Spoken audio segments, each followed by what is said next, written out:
Holes, chapters 40 and 41.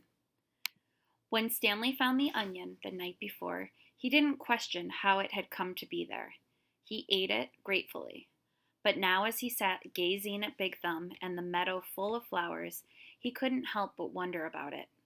If there was one wild onion, there could be more. He intertwined his fingers and tried to rub out the pain. Then he bent down and dug up another flower, this time pulling up the entire plant, including the root. "Onions! Fresh, hot, sweet onions!" Sam called as Mary Lou pulled the cart down Main Street. 8 cents a dozen. It was a beautiful spring morning. The sky was painted pale blue and pink, the same color as the lake and the peach trees along its shore. Mrs. Gladys Tennyson was wearing just her nightgown and robe as she came running down the street after Sam. Mrs. Tennyson was normally a very proper woman who never went out in public without dressing up in fine clothes and a hat, so it was quite surprising to the people of Green Lake to see her running past them. "Sam!" she shouted. "Whoa, Mary Lou," said Sam, stopping his mule and cart. "Mornin', Mrs. Tennyson," he said. "How's little Becca doing?" Gladys Tennyson was all smiles. "I think she's going to be all right. The fever broke about an hour ago, thanks to you." "I'm sure the good Lord and Doc Hawthorne deserve most of the credit." "The good Lord, yes," agreed Mrs. Tennyson, "but not Doc Hawthorne. That quack wanted to put leeches on her stomach. Leeches! My word! He said they would suck out the bad blood. Now you tell me, how would a leech know good blood from bad blood?" "I wouldn't know," said Sam. "It was your onion tonic," said Mrs. Tennyson. "That's what saved her." Other townspeople made their way to the cart. "Good morning, Gladys," said Hattie Parker. "Don't you look lovely this morning?" Several people snickered. "Good morning, Hattie," Mrs. Tennyson replied. "Does your husband know you're parading about in your bedclothes?" Hattie asked. There were more snickers. "My husband knows exactly where I am and how I am dressed. Thank you," said Mrs. Tennyson. "We have both been up all night and half the morning with Rebecca. She almost died from stomach sickness. It seems she ate some bad meat." Hattie's face flushed. Her husband, Jim Parker, was the butcher. "It made my husband and me sick as well," said Mrs. Tennyson, "but it nearly killed Becca, what with her being so young. Sam saved her life." "It wasn't me," said Sam. "It was the onions."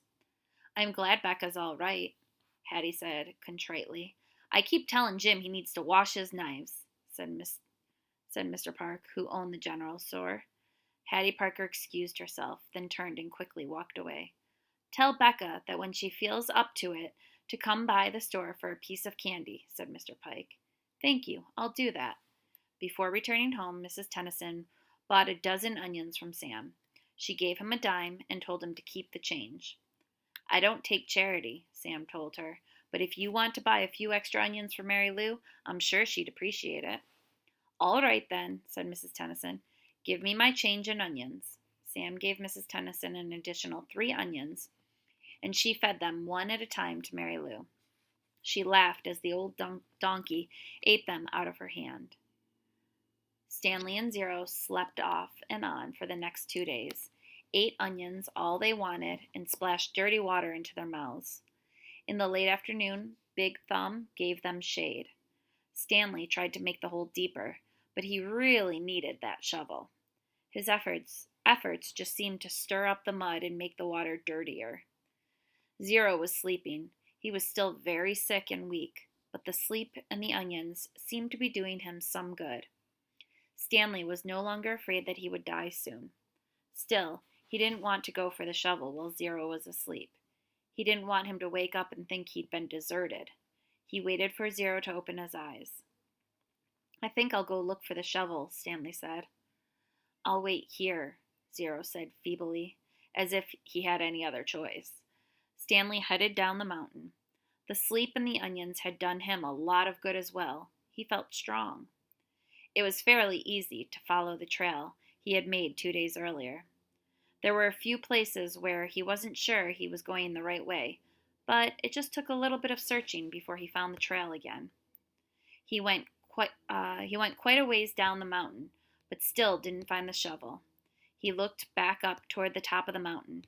He must have walked right past it, he thought. There was no way he could have carried Zero all the way up from here. Still, he headed downward, just in case. He came to a bare spot between two large patches of weeds and sat down to rest. Now he had definitely gone too far, he decided. He was tired out from walking down the hill. It would have been impossible to have carried Zero up the hill from here, especially after walking all day with no food and water. The shovel must be buried in some weeds. Before starting back up, he took one last look around in all directions. He saw a large indentation in the weeds, a little farther down the mountain. It didn't seem likely that the shovel could be there, but he'd already come this far. There, lying in some tall weeds, he found the shovel and the sack of jars. He was amazed. He wondered if the shovel and sack might have rolled down the hill. But none of the jars were broken, except the one which had broken earlier.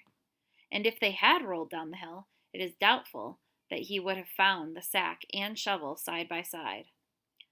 On his way back up the mountain, Stanley had to sit down and rest several times. It was a long, hard climb. Chapter 41. Zero's condition continued to improve. Stanley slowly peeled an onion. He liked eating them one layer at a time. The water hole was now almost as large as the holes he had dug back in Camp Green Lake. It contained almost 2 feet of murky water. Stanley had dug it all himself. Zero had offered to help, but Stanley thought it better for Zero to save his strength. It was a lot harder to dig in water than it was in a dry lake. Stanley was surprised that he himself hadn't gotten sick, either from the sploosh, the dirty water, or from living on onions. He used to get sick quite a lot back home. Both boys were barefoot. They washed their socks. All their clothes were very dirty, but their socks were definitely the worst. They didn't dip their socks into the hole, afraid to contaminate the water. Instead, they filled the jars and poured the water over their dirty socks. I didn't go to the homeless shelter very often, Zero said, just if the weather was really bad. I'd have to find someone to pretend to be my mom. If I'd just gone by myself, they would have asked me a bunch of questions. If they'd found out I didn't have a mom, they would have made me a ward of the state. What's a ward of the state? Zero smiled. I don't know, but I didn't like the sound of it.